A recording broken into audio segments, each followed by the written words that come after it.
Sheet, হাতের ঘুষি তো না যেন হাতুড়ের বাড়ি, লাঠি তো না যেন হকি স্টিকের বাড়ি। ভাই, আপনি মানুষ না দেহদৈত্য? আমি মানুষ, অন্য 10 জনের মতো সাধারণ মানুষ। কিন্তু তুমি যেভাবে ওদের মোকাবেলা করলে তাতে তোমার প্রতি সম্মানে আমার মাথাটা ঝুঁকে যাচ্ছে।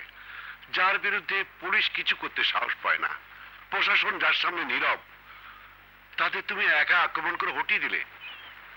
তুমি কে বাবা? গুন্ডা সম্রাট। আপনাদেরকে ওই কুখ্যাত বাবলার গ্রুপ অ্যাটাক করেছিল কেন? আমার মেয়েকে ওই বাবলা জোর করে বিয়ে করতে চায়। চৌধুরী আক্কের আলী আমার বাসায় এসে প্রস্তাব দিয়েছে, বিয়ে না দিলে মেরে ফেলবে। তাই আমরা এই শহর ছেড়ে পালিয়ে যাচ্ছিলাম। এমন সময় ওরা অ্যাটাক করলে আপনি এসে বাঁচালেন। আপনার এই ঋণ আমরা কোনোদিন শোধ করতে পারবো না। আপনার প্রতি আমরা চিরকৃতজ্ঞ। আজই আমরা গ্রামে চলে যাব। আর গ্রামে যেতে হবে না। বাবলা যখন আমার হাতে মার খেয়ে পালিয়ে গেছে, আক্কেল আলী জেনে যাবে আমি এই শহরে।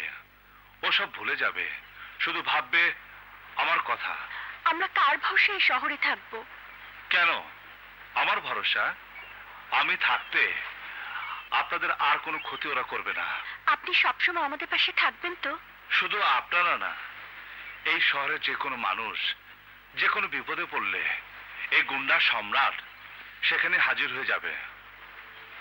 তোমার উপকারে প্রতিদান দেওয়ার ক্ষমতা আমাদের নেই, কিন্তু তোমাকে সহযোগিতা করতে চাই, যদি তুমি গ্রহণ করো।